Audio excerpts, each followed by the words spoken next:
ناظرین، مصر کے اہرام جب کوئی بھی انسان آج بھی انہیں دیکھتا ہے تو حیرت کی ایک نئی دنیا میں چلا جاتا ہے، لیکن مسلسل تحقیقات کے بعد بھی سائنسدان اس بات پر حیران ہیں کہ یہ اتنے بڑے بڑے سینکڑوں ہزاروں ٹن وزنی پتھر کیسے یہاں پر لائے گئے، یعنی ایک صحرا میں، اور پھر یہ اتنے بڑے اہرام اور ان بڑے بڑے سلوں یا پتھروں کو اتنی اونچائی تک کیسے لے جایا گیا۔ آج ہم اسی راز پر پردہ اٹھانے جا رہے ہیں۔ آپ دیکھ رہے ہیں پروگرام سراغ رساں اور میں ہوں زیڈ اے ملک۔ ناظرین، پراسرار اہراموں کا راز مصر کے ساتھ ہی اہرام مصر کا نام ذہن میں نہ آئے یہ سوچنا بھی ممکن نہیں، بلکہ یہ کہنا زیادہ درست ہوگا کہ مصر کی شہرت کو چار دانگ عالم میں پھیلانے کے لیے جو کردار اہرام مصر کا ہے، اتنا کسی صدر، وزیر، سفیر یا ثقافتی نمائندے کا بھی نہیں ہے۔ سبھی جانتے ہیں کہ اہرام مصر کی برسا برس سے قائم و دائم مقبولیت میں اصل ہاتھ اس کی پراسراریت کا ہے، جو صدیوں سے ان عجائب عالم سے وابستہ چلی آ رہی ہے۔ فرعون، موسیٰ علیہ السلام اور بنی اسرائیل کے واقعات تو دنیا بھر کو معلوم ہیں، لیکن آج تک اہرام مصر کیسے تعمیر ہوئے یہ اصلیت کوئی نہیں جان سکا۔ ویسے تو فرعون، حضرت موسیٰ علیہ السلام اور بنی اسرائیل کے ساتھ منسوب بہت سارے واقعات سوائے ان کے جن کو قرآن پاک میں بیان کیا گیا ہے درست ہونے کا کوئی ثبوت نہیں ملتا، کیونکہ اس دور میں کتاب کا تصور نہیں تھا، اگر تھا تو اس کا کوئی بھی ثبوت نہیں ہے سوائے چند نشانات کے جو اہرام کی دیواروں میں کسی زبان میں کندہ ہیں، لیکن ان کا ترجمہ آج تک نہیں کیا جا سکا۔ اہرام مصر کی تعمیر اتنی ہی پراسرار تھی جتنا ان کی اپنی ساخت اور ترتیب ہے۔ اہرام مصر دنیا کا ایک منفرد عجوبہ، ایک سمجھ نہ آنے والی پہیلی۔ کوئی پورے وثوق سے یہ نہیں بتا سکا کہ آخرکار اہرام مصر کی تعمیر کیسے ہوئی تھی۔ یہ ایک سوال ہے جس نے ماہرین آثار قدیم سے لے کر ماہرین تعمیرات تک کو پریشان کر رکھا ہے۔ اہرام مصر میں 3 ٹن یعنی 3000 کلوگرام سے لے کر 300 ٹن وزنی پتھر استعمال ہوئے ہیں۔ ایک خیال تو یہ ہے کہ ان اہرام کی تعمیر پر لاکھوں غلام معمور کیے گئے ہوں گے جنہوں نے یہ عظیم الشان مقبرے بنائے، مگر اس خیال کی تائید بھی اس میں شواہد موجود نہیں۔ اگر اتنی بڑی تعداد میں غلام تھے تو ہر ایک حرم کے پاس وسیع و ریز رہائشی علاقے بھی ملنا چاہیے تھے، لیکن اب تک جتنے بھی آثار ملے ہیں وہ غلاموں کی اتنی بڑی تعداد کی نفی کرتے دکھائی دیتے ہیں۔ بہرکیف ایسی کوئی ٹھوس شہادت موجود نہیں جس کی بنیاد پر یہ یقین کیا جا سکے کہ اہرام مصر کی تعمیر میں واقعی غلاموں کی اتنی بڑی تعداد کا ہاتھ ہوگا۔ ایک دوسرا نظریہ یہ ہے کہ اہرام جنات نے تعمیر کیے۔ اس کے حوالے سے بہت سارے علماء کرام اور ریسرچرز دعویٰ کرتے ہیں، اور جنات کی تعمیر کا ایک ثبوت یہ بھی دیا جاتا ہے کہ حضرت سلیمان علیہ السلام چونکہ جنات سے تعمیرات کرواتے تھے اس لیے تعمیراتی کام جنات کر سکتے ہیں، اور اہرام کے بھاری پتھر اٹھا لینا جنات کے لیے کوئی مشکل کام نہیں ہے۔ لیکن پھر بھی یہ سوال پیدا ہوتا ہے کہ کیا جنات میں اتنی طاقت ہوتی ہے کہ وہ ٹنوں وزنی پتھر اٹھا سکیں؟ جنات کے حوالے سے میری جو تحقیقات اور ان تحقیقات کے حوالے سے میں نے ایک پروگرام بھی کیا تھا جنات کی دنیا، اس پروگرام کو کرتے وقت میں نے اس کے اوپر کافی زیادہ ریسرچ کی تھی، لیکن مجھے یہ شواہد نہیں ملے کہ جنات 300 ٹن تک وزنی پتھر اٹھا سکتے ہوں۔ خلائی مخلوق کی معاونت کا بھی کئی لوگ دعویٰ کرتے ہیں جس کا کوئی بھی ثبوت نہیں ہے۔ روحانی ماہرین کا یہ دعویٰ ہے کہ اس وقت کے لوگ روحانی علم میں بہت مہارت رکھتے تھے، وہ ٹنوں وزنی پتھر کو بہت ہی ہلکا کرنے کا علم بھی جانتے تھے۔ ٹنوں وزنی پتھر کو چند کلو میں تبدیل کر کے وہ اوپر لے جاتے، لیکن اس کا کوئی بھی ثبوت نہیں ہے۔ نہ ایسے علم کے ثبوت کسی بھی اور دور میں ملتے ہیں۔ مصر کا سب سے بڑا اہرام خوفو ہے جسے چوپس بھی کہا جاتا ہے، 13 ایکڑ پر پھیلا ہوا۔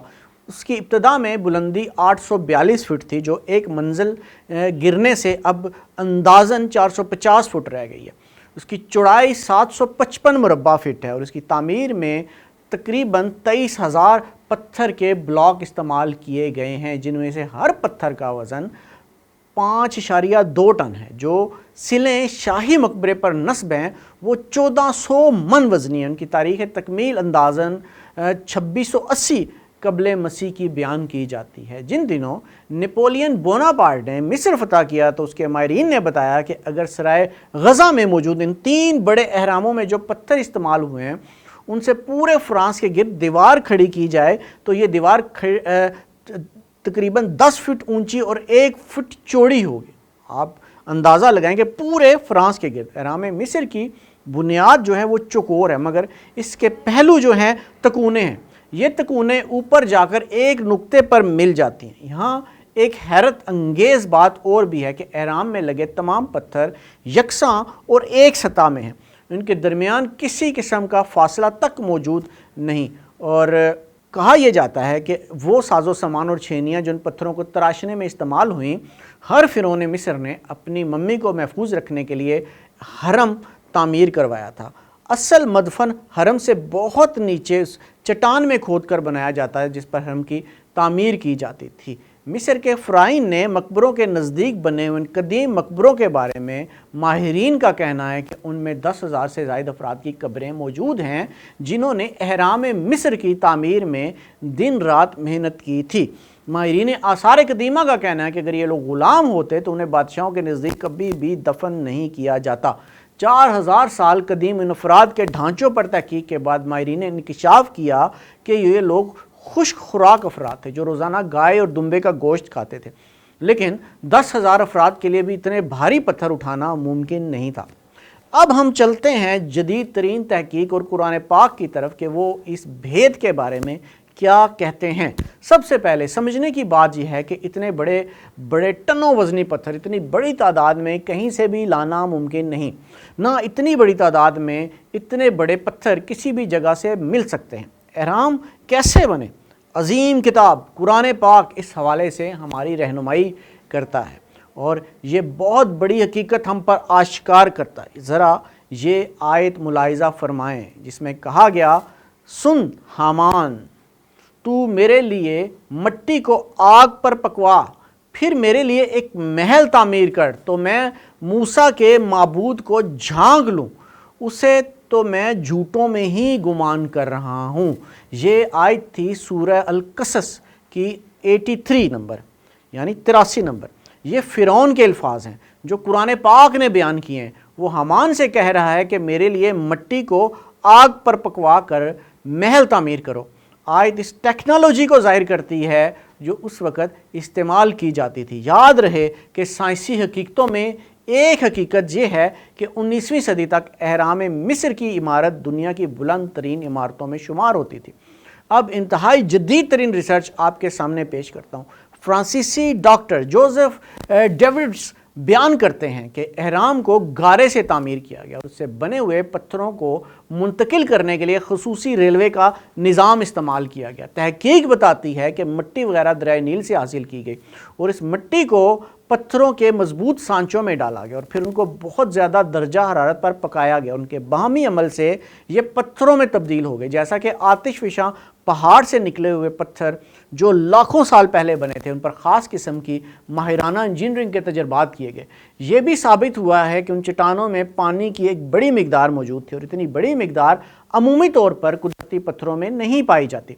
फ्रांस और अमेरिका के मुहक्किकीन ये दावा करते हैं कि बड़े पत्थर जो फ़िरौन ने अहराम मिस्र तामीर करने के लिए इस्तेमाल किए सिर्फ गारा था जिसको बहुत ज़्यादा हरारत पर पकाया गया था और वो पक कर पत्थर बन गए। आप इस बात को ऐसे भी सोच सकते हैं कि जैसे हम लोग आज भी घरों की छत डलवाने के लिए पहले लकड़ी के तख्ते बांधते हैं, उनके ऊपर सीमेंट डालते हैं और फिर सीमेंट सूखने के बाद उनको खोला जाता है। ऐसे ही उस दौर में सांचे बनाए गए और फिर मज़दूरों की मदद से आग में गर्म मादा गर्म करके अहराम का स्ट्रक्चर खड़ा किया गया जो ठंडा होकर बड़े बड़े पत्थरों की शक्ल इख्तियार कर गया और हम यही सोचते रह गए कि इतने बड़े पत्थर ऊपर कैसे ले जाए गए। ये होती है अकल। ये सारी बात कुरान पाक की सच्चाई को आश्कार करती है। और देखें, अल्लाह पाक ने इतना बड़ा राज जो साइंस ने अब जाकर मालूम किया 1400 साल कबल हमें बता दिया था। बात सारी समझने की है। कुरान को समझें, हर बात का जवाब मिलेगा।